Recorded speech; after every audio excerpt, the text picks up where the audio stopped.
Épouser une Vietnamienne ou une Thaïlandaise. Voilà quel drôle de titre qui peut sembler surprenant.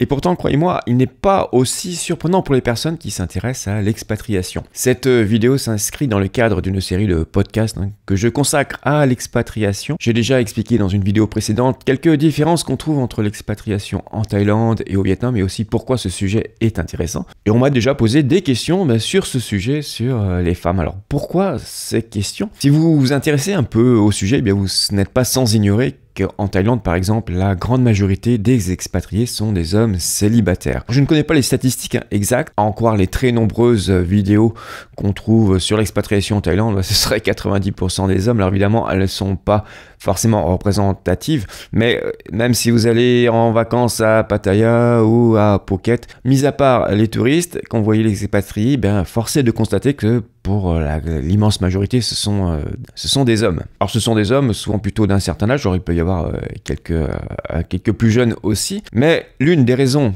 principales pour lesquelles ils vont en Thaïlande s'expatrier, c'est outre le coût de la vie, le climat, ou la sécurité, des sujets vraiment importants, c'est aussi, et peut-être même surtout, pour trouver une femme ou au moins une compagne. Alors pourquoi la Thaïlande? Parce que si on compare la Thaïlande et la France, il y a quand même un certain nombre de différences. J'aurai l'occasion d'y revenir. Le constat qu'on fait quand on regarde ces vidéos, c'est que beaucoup de ces hommes ont déjà eu des relations en France, beaucoup sont divorcés, mais ils n'arrivent plus à trouver la compagne idéale à leur âge et ils la trouvent beaucoup plus facilement en Thaïlande. Comme beaucoup de candidats à l'expatriation se posent la question Vietnam ou Thaïlande, je vais aborder ce sujet sous cet angle et notamment le fait de trouver une compagne et voire même épouser une Thaïlandaise ou une Vietnamienne. Dans les deux cas, on va trouver évidemment des points communs. Ce sont des pays, même s'ils ne sont pas voisins, ils sont séparés par le Cambodge et le Laos. Ce sont des pays d'Asie du Sud-Est, donc on trouve forcément certains stéréotypes communs dans le comportement avec l'importance de la famille. Ce qui est important pour ces femmes-là, c'est qu'elles recherchent leurs critères quand elles recherchent un homme. Mais il y a aussi des différences fondamentales. Et vraiment, la plus grande différence entre ces deux pays, entre la Thaïlande et le Vietnam, c'est que je pense que dans 90% des cas, les Thaïlandaises qui sont avec des Occidentaux, ce sont ce qu'on appelle par un doux euphémisme des filles de bar ou d'ex-filles de bar. Bref, ce sont des prostituées. Certains hommes ne veulent pas voir la réalité en face et vous diront, certes, elle travaillait dans un bar, mais elle était à la caisse ou c'était la patronne. Dans un salon de massage, oui, mais elle faisait des vrais massages. Non.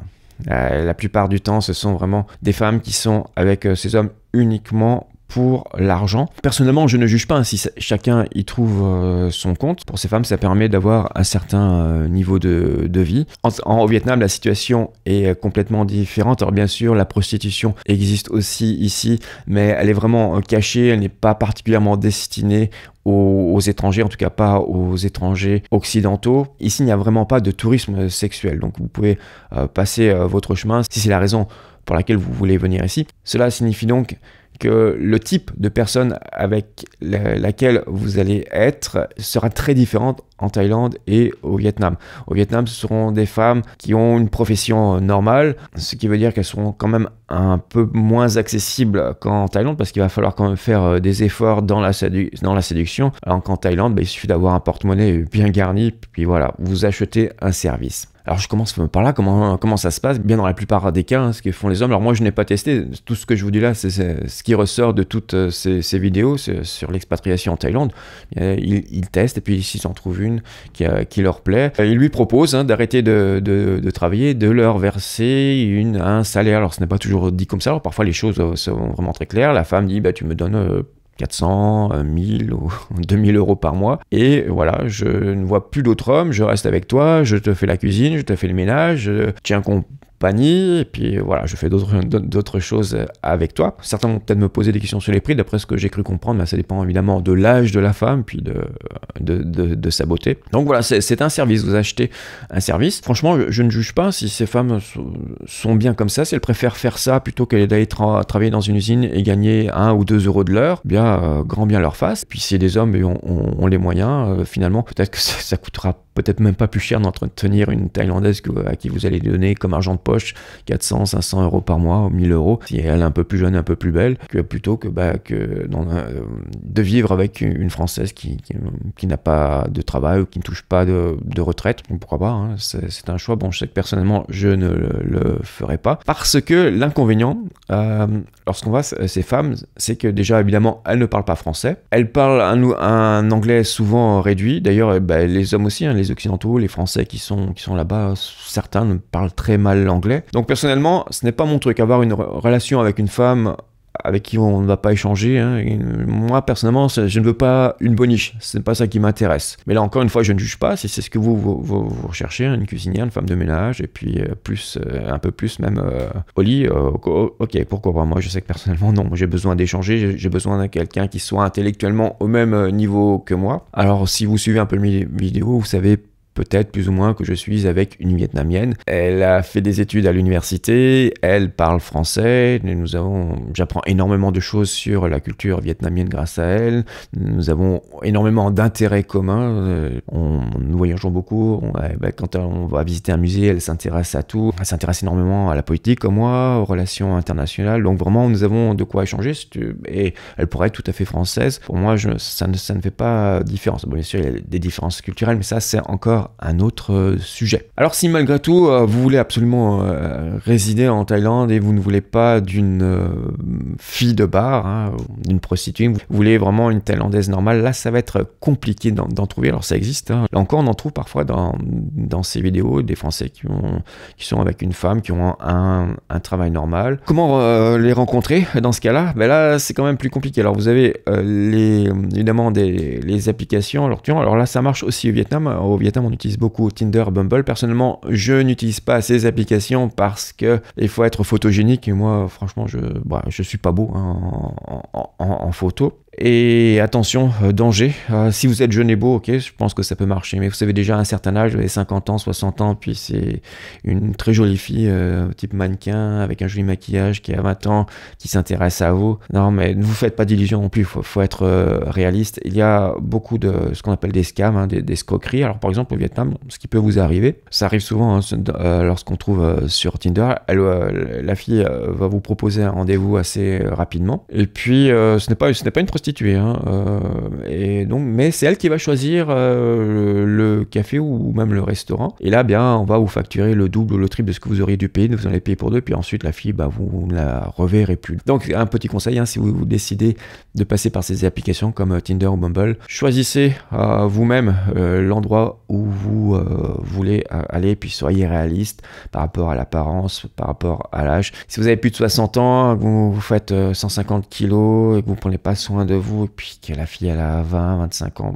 ouais, non, soyez réaliste quand même. Ce genre d'application marche, je pense, aussi bien en Thaïlande, mais aussi dans les deux pays, vous avez des sites web, donc je voulais faire des recherches sur internet. J'entends souvent parler en Thaïlande de Thai Friendly. Bon, moi j'en avais utilisé aussi une d'ailleurs au Vietnam. Alors là, faites attention, en Thaïlande en particulier, il y a beaucoup de prostituées qui recherchent des occidentaux ou des étrangers sur les sites internet. Alors c'est pas toujours facile de savoir ce que recherche exactement cette fille, d'où elle vient, qu'elle est vraiment. Surtout aujourd'hui, lorsque vous écrivez, il y a Google Translate qui est vraiment très bon, donc même si elle semble avoir un très bon anglais, c'est peut-être pas forcément elle qui a écrit en anglais, donc prudence là-dessus. Alors personnellement, avant de venir ici au Vietnam, oui, j'avais utilisé un site de rencontre et j'ai fait une rencontre intéressante. Et la première différence avec la France, c'est que si vous inscrivez un site de rencontre en France, souvent c'est l'homme qui va écrire à plein de femmes, puis il va recevoir peut-être une ou deux, trois réponses. Là c'est le contraire,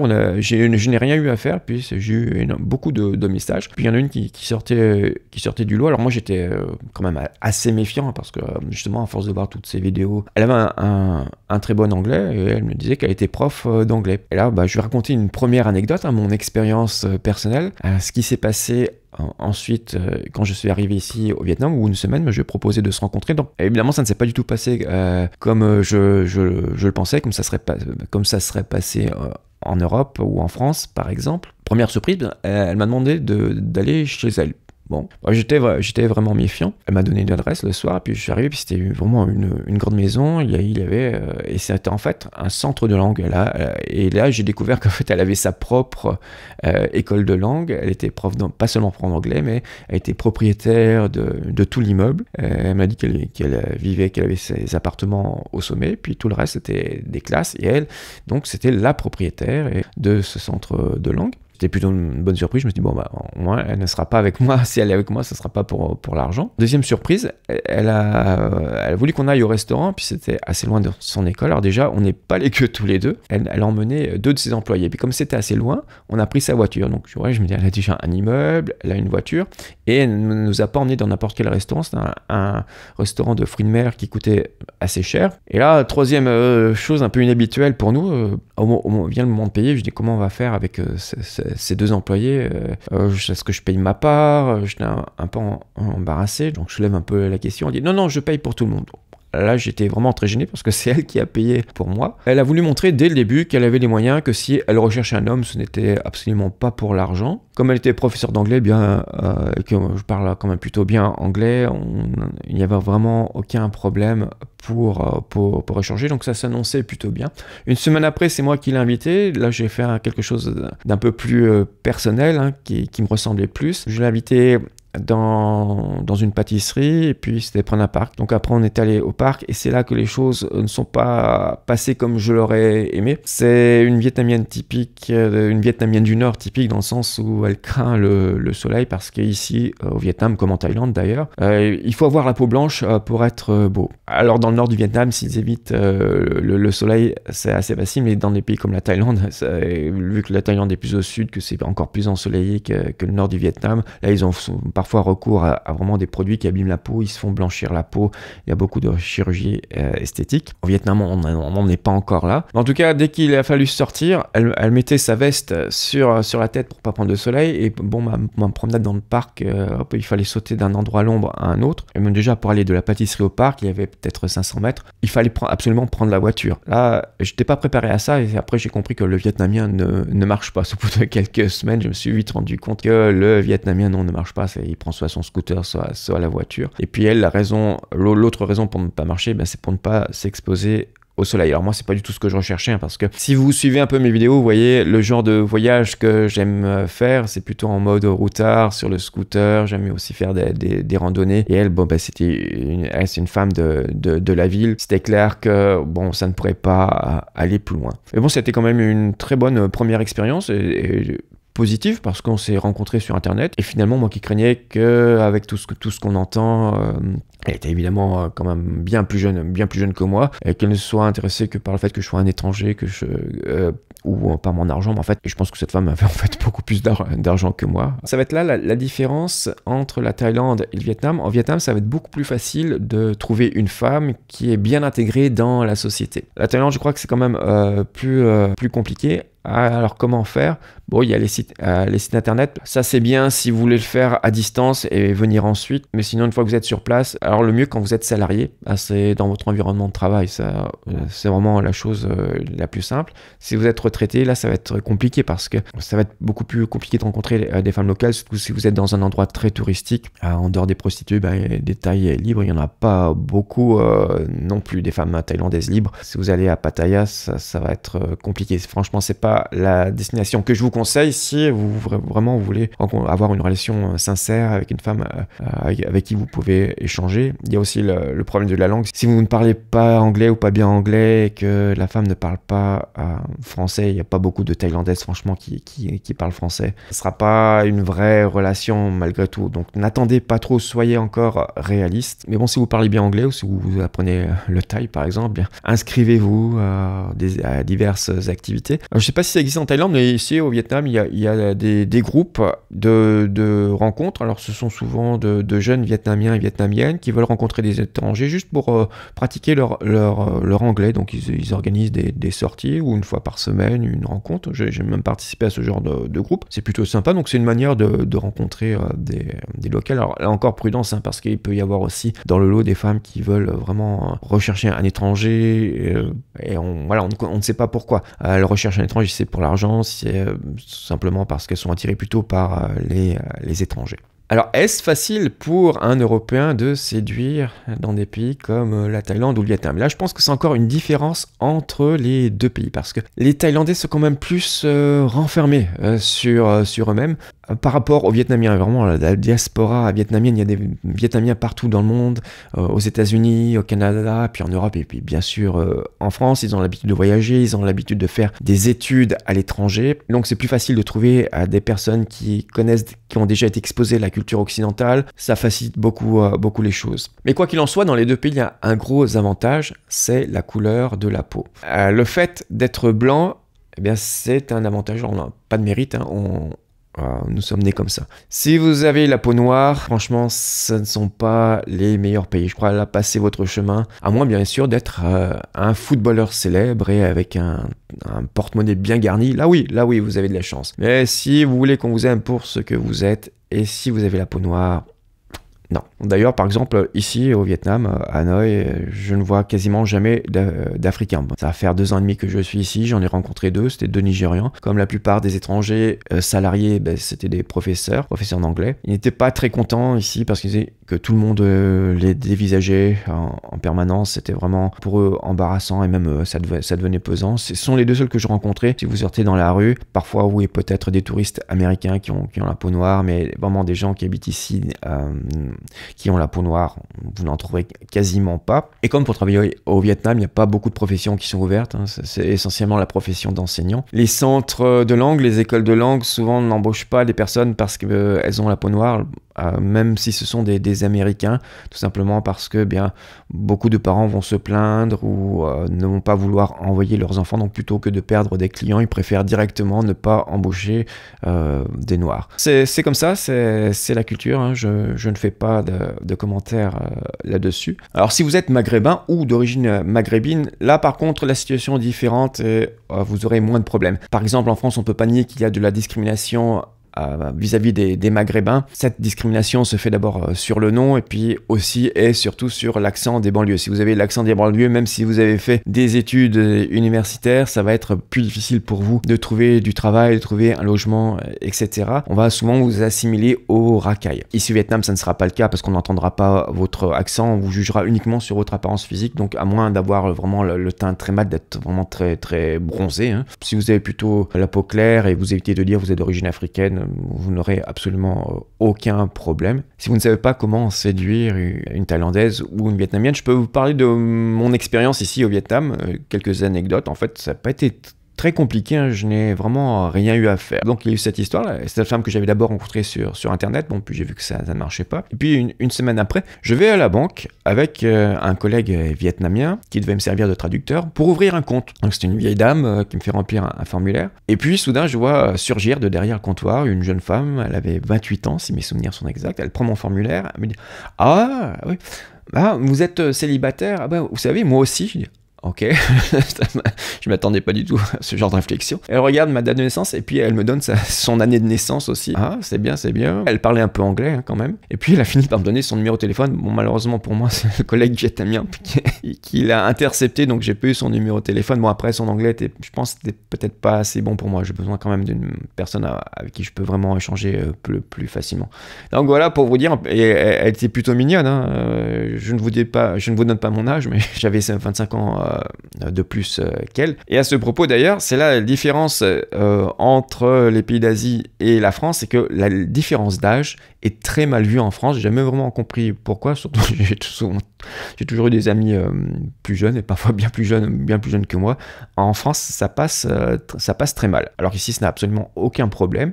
Au contraire même, tant que l'homme est plus âgé. Si vous êtes plus âgé que la femme que vous trouvez ici, en Thaïlande, au Vietnam, vous serez bien accepté par la famille. Si en revanche vous êtes plus jeune que la femme, avec la famille, à moins bien sûr que vous ayez le porte-monnaie bien garni, hein, mais ça c'est partout pareil, mais sinon, voilà, si vous voulez avoir une relation normale, équilibrée, et que la femme est plus âgée, la famille là, risque de pas trop apprécier. En tout cas, ça se produit très rarement. En général, c'est toujours dans l'autre sens, l'homme qui est plus âgé que la femme. Donc voilà, vraiment une des raisons aussi pour lesquelles les hommes viennent ici, en Asie du Sud-Est, c'est parce qu'ils peuvent trouver une femme plus jeune et que ça ne pose de problème à personne, alors qu'on vous juge automatiquement. En France, on va vous juger, on va dire ah oui, mais elle est avec toi que pour ton argent, etc. etc.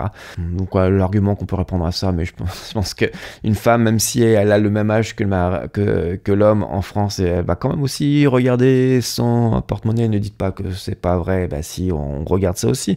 Et les hommes aussi regardent, s'ils sont prudents, ils devraient quand même aussi s'intéresser aux moyens dont dispose sa femme, à ses moyens de subsistance. Donc voilà l'avantage ici. Autre anecdote, avec le même collègue, un peu plus tard, quelques mois plus tard, je me suis acheté un scooter flambant neuf. Il a fallu aller l'immatriculer. Donc c'était un service de police qui s'occupe de ça. Et pendant que ce collègue était dans les bureaux en train de remplir tous les papiers, moi j'attendais dehors à côté du scooter, puis je vois une femme en uniforme de police qui passe devant moi en souriant et qui me demande si tout va bien, si j'ai besoin de quelque chose. Et non, c'est bon, j'attends mon ami. 10 minutes après, elle passe, toujours en souriant. Vous êtes sûr, vous n'avez besoin de rien? Non. Cette femme-là était un peu plus âgée, hein. Elle avait, toujours plus jeune que moi, elle devait peut-être avoir 45 ans. Mais il est clair que ses intentions, c'était pas juste de m'aider. Voilà, elle avait envie de faire un peu plus ample connaissance. Bon, je n'ai pas donné suite. Tout ça pour vous dire, voilà, que les Vietnamiennes sont assez entreprenantes, hein. Elles savent ce qu'elles veulent. Alors, il y a le point commun entre les deux pays qui les attire, c'est la blancheur de la peau, parce que c'est un critère de beauté. Mais il y a un petit avantage pour le Vietnam quand même, c'est le fait d'être français. Je pense que vous êtes français en Thaïlande, vous n'avez pas d'avantage particulier par rapport aux autres nations. Vous êtes un pharaon, comme on dit là-bas, hein, un occidental. Ici, c'est différent parce qu'il y a une histoire commune, hein. Il y a plus de 50 ans, 70 ans de colonisation, et la culture française a quand même marqué la culture vietnamienne. Il y a énormément de mots vietnamiens qui viennent du français. La cuisine vietnamienne, j'aime à dire que la cuisine vietnamienne, c'est un peu un mélange de cuisine chinoise et de cuisine française. Et puis surtout, comme j'ai dit dans la précédente vidéo, les Vietnamiens ne nous en veulent absolument pas pour la colonisation. C'est un passé lointain. Là, ce n'est pas du tout comme dans certains pays africains où aujourd'hui encore on nous reproche ça et on nous demande toujours des comptes. Non, là, c'est du passé. Et la France a plutôt une bonne image auprès des Vietnamiens. Et alors c'est une image qui est quand même assez décalée de la réalité, hein. Je pense que les Vietnamiens qui viennent en France ensuite sont déçus, enfin, les Vietnamiennes en particulier, parce que pour elles, la France est souvent le pays de l'amour. Paris, c'est la ville de l'amour, c'est le pays des parfums, de la mode, etc. Les Français sont des romantiques, voilà, ce sont vraiment les clichés. Vraiment très très forts. Il n'y a pas qu'au Vietnam qu'on a ces clichés-là, mais vraiment au Vietnam ils sont très forts. Quand je parlais de l'influence de la culture française sur le Vietnam, il y a beaucoup de chansons de variété françaises qui sont reprises ici ou qui ont été reprises. Et alors ce sont souvent des chansons des années 60, 70, ce sont des ballades romantiques qui ont été reprises en vietnamien et elles sont chantées en vietnamien. Donc voilà, tout ça fait que la France et les Français ont une certaine image romantique, c'est l'amour, etc. La difficulté pour trouver une femme spécifiquement au Vietnam, bien c'est comme j'ai dit dans la précédente vidéo sur l'expatriation en Thaïlande au Vietnam, c'est le problème de visa pour résider ici. Contrairement à la Thaïlande, ici il n'y a pas de visa digital nomade, il n'y a pas de visa retraite, donc voilà, si vous n'êtes pas salarié ici, vous n'avez pas d'origine vietnamienne, la seule solution c'est de venir ici en tant que touriste, soit sans visa si vous êtes français, hein, pour 45 jours, ou alors avec un visa touristique de 3 mois, puis ressortir du pays et rentrer. Déjà, ça c'est le plus gros obstacle. Deuxième obstacle, si vous trouvez une femme et que vous voulez la faire venir en France, ça va être très compliqué parce qu'il y a beaucoup de fraude et évidemment il y a beaucoup de mariages blancs. Donc n'espérez pas parce que vous allez trouver une copine ici, que vous allez pouvoir la faire venir en France. Ça va être difficile d'obtenir un visa. Si vous vous mariez ici, mais déjà les Vietnamiens eux-mêmes, hein, les autorités vietnamiennes sont très méfiantes. On va vous poser beaucoup de questions pour voir si ce n'est pas un mariage blanc. Et ensuite, on va vous reposer les mêmes questions du côté français. Les autorités françaises aussi vont devoir vérifier si vous êtes vraiment bien avec cette personne. Et ils sont d'autant plus méfiants quand il y a un écart d'âge important entre les deux. Donc la partie n'est pas gagnée. Tant que vous restez ici, ça va. Vous pouvez vivre avec la personne sans problème, que vous décidiez de vous marier ou non. Mais voilà, si c'est pour faire venir une personne en France, ça va être très compliqué. Donc là, franchement, je vous conseille d'oublier cette idée. Alors c'est possible, hein, il y en a qui le font, mais c'est quand même très difficile. Alors, si vous avez trouvé l'âme sœur, hein, la femme de votre vie, ou pas, hein, juste une personne avec qui vous pouvez passer du temps, est-ce que c'est facile de vivre avec une asiatique, soit thaïlandaise et vietnamienne? Là encore, avec mon expérience personnelle, ce que je peux voir dans les vidéos, il y a quand même pas mal de points communs entre les thaïlandaises et les vietnamiennes. Le premier mot qui vient à l'esprit, que j'entends aussi parfois dans ces vidéos et que moi je suis le premier à dire, c'est casse-couille. On les trouve casse-couille. Là, je vous mets en garde. Si vous avez l'image de la femme asiatique soumise qui va être aux petits soins pour vous et qui ne va pas parler, non, ça, vous oubliez. Ça, c'était les japonaises peut-être jusque dans les années 80-90, mais même au Japon, ça, c'est terminé. Non, ce n'est pas du tout ça. Bon, d'abord, il faut savoir que à la maison, au foyer, c'est la femme qui dirige. Donc, soit vous avez une personnalité assez forte pour dire non, c'est moi qui vais tenir les cordons de la bourse, c'est moi qui décide, c'est mon argent, voilà, ça sera comme ça, et la femme accepte. Soit vous n'êtes pas, dans ce cas, faites attention, parce que c'est elle qui va vouloir tout décider, qui va tenir la comptabilité du foyer, qui va vous dire ce que vous pouvez acheter ou pas. Donc voilà, ça c'est ce genre de choses. Ce qui ressort aussi des vidéos et de mon expérience, c'est qu'elles sont extrêmement jalouses, mais vraiment, ça m'est aussi arrivé hein, d'être sur la plage, vous regardez juste droit devant la mer, puis il y a des femmes en milieu de main qui passent devant vous, vous avez le malheur de tourner la tête de 10 degrés comme ça risque de très mal se passer. Alors tout ça, ce sont de petites anecdotes, mais quand ça s'accumule, c'est pas toujours facile à vivre. L'autre point commun aussi entre les deux pays, c'est l'importance de la famille. Lorsque vous épousez une Thaïlandaise ou une Vietnamienne, vous épousez aussi sa famille, vous allez être intégré au groupe. Par contre, là, il y a une différence entre les deux, c'est que dans la mesure où les étrangers, les Pharangs en Thaïlande, bien sont avec des prostituées, donc ce sont en général des filles qui viennent de milieux défavorisés, souvent de la province de l'Isan, une province très pauvre, bien vous allez devoir financer la famille, hein, parce que ça se passe comme ça. Dans les deux pays, il y a un système de retraite, mais pour toucher la retraite, déjà il faut avoir cotisé, c'est-à-dire avoir été salarié, donc tous ceux qui n'ont rien cotisé eh bien, ne touchent rien. Et donc ce sont aux enfants et aux petits-enfants d'aider les parents et les grands-parents. Donc soyez prudents avec ça, renseignez-vous bien sur la famille. Dites-vous bien que les femmes prostituées, leur seule motivation, c'est l'argent, pas seulement pour elles, mais aussi pour aider la famille. Parfois, elles ont aussi eu des enfants. Il va falloir payer beaucoup de choses. Et si vous les empêchez de travailler, eh bien c'est vous qui allez devoir payer pour tout ça. Donc bien parfois on va vous demander, il y a plein d'histoires hein, là-dessus, il y a beaucoup de témoignages. Il y a cette célèbre histoire du buffle malade hein, des parents, il va falloir payer le vétérinaire ou voilà, des choses comme ça. Bon, en général ce sont des mensonges, hein, c'est juste une manière de soutirer de l'argent. Parfois, eh bien voilà, elles veulent acheter une nouvelle maison à leurs parents ou une voiture. Alors si certains ont vraiment les moyens, donc ils se lancent là-dedans, ça ne les dérange pas. Mais si vous êtes un peu juste, ça va être compliqué. La santé aussi, hein, pour payer le médecin des parents ou des grands-parents, parce que là encore, il y a des systèmes d'assurance maladie, mais tout le monde ne cotise pas. Si vous ne cotisez pas, vous n'avez droit à rien, et de toute façon, ça ne rembourse pas tout. Donc faites très attention hein, avant de vous mettre en couple avec une Thaïlandaise ou vietnamienne, renseignez-vous bien sur la famille. Moi j'ai fait particulièrement attention à ça aussi, hein, à ma compagne. Je sais que je n'ai pas de problème de ce côté-là parce qu'elle vient d'une famille aisée, hein. Je pense que soit ses parents ou ses oncles ou ses grands-parents, ils sont tous beaucoup plus riches que moi. Donc moi je sais que je suis tranquille, je ne vais pas devoir lui donner de l'argent pour aider sa famille. Et là c'est vraiment une différence entre ces deux pays, la Thaïlande et le Vietnam, parce que comme j'ai dit en Thaïlande, dans 90% des cas, ce seront des prostituées, forcément des femmes qui viennent de milieux défavorisés, donc il va falloir les aider d'une manière ou d'une autre, tandis qu'au Vietnam, non, ce n'est pas le cas. Par contre, attention, au Vietnam aussi, les salaires sont vraiment très bas.